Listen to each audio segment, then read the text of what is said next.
Welcome to a new devlog of Slimeland Evolution. So after what happened with the last video, you know, the sad story, I lost a bit of my motivation and uploaded different kind of videos, like the short from last week. The short is a time-lapse video showing you how I created my latest character in Photoshop for my latest collaboration. Yeah, you heard right, collaboration. I teamed up with Food in the Mood, an hilarious role-playing card game where your goal is to increase your seduction level and upgrade your character. The game has a various collection of item cards, upgrade, downgrade and instant cards that you must use wisely in order to enter the Food Club. The game will be launched on Kickstarter early next year and you can find more about it with a link in the description. Once there, I really advise you to sign up to the newsletter and get notified about news and the launch date. Trust me, you want to grab your limited early bird rewards. I have had a chance for a sneak peek and whoa, sign up! Now back to Slimeland. I did some work on the store system lately and added some info about each slime you have unlocked. I also made a function to calculate the cost of each next slime you can get. Let's see this in action. We gather our jellies,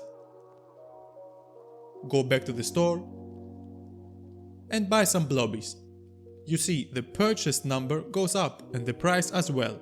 This feature will not only be useful for the plenty achievements that will be available, but it's kind of necessary in order to have a smooth progression throughout the game. When merging two blobbies, we get Blobo, but to buy him from the store we need to unlock the next form first. If you can remember, I made it that you can buy up to the previous slime of your current discovery. Wait, what? The pink slime has not a name yet?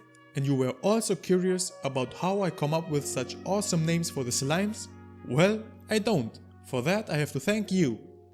In our Discord, I have currently a small competition among our members and whoever thinks of the best name for each slime will appear in the game credits as the Godfather. If that sounds interesting, you can join as well. We have a few slimes left, but hurry up!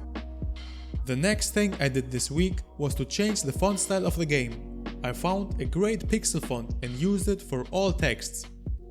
Now it blends in with the rest of the art style and it looks perfect. So far so good. We can harvest jelly, spend it to get more slimes, fuse the slimes to discover new ones and increase our total island power by doing so. Something is missing in this game loop. So I made my research on the internet about idle and clicker games and found some great stuff that I will implement in the game. For example, one of my favorite mobile idle games is Idle Farming Empire and I've played it a lot in the past. I stole, well, let's not call it stealing since I did it on my own and a bit different, but the way our producers are producing jelly works the same way as the farming mechanic. You wait for the load bar to load and as soon as it's full, you get a specific amount of jellies. That amount is calculated based on the jellies per second value of each producer.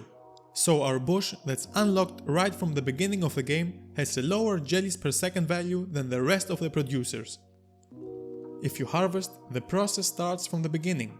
Otherwise, if you unlock the auto gather mechanic, the load bar resets on its own and increases the jellies every time it's full.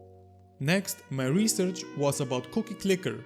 In Cookie Clicker, you unlock new producers and increase their amount by buying more of the same kind.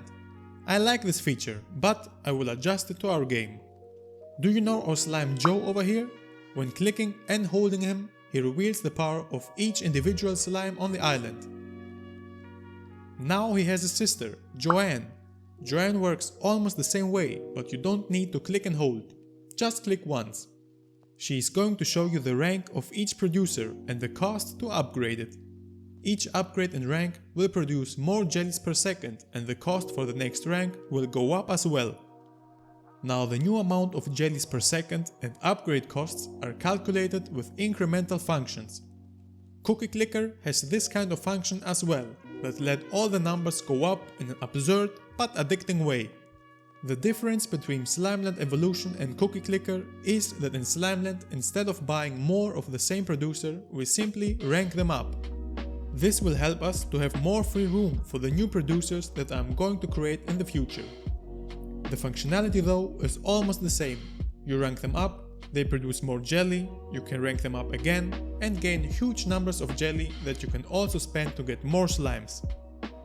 This is how I managed to close the play loop, or at least I think it's closed. Now I can focus more in making this loop more attractive to the player and give it a bigger meaning. One way to do so is to have some kind of reset mechanic where at some point in the game you decide to start over but with permanent boosts.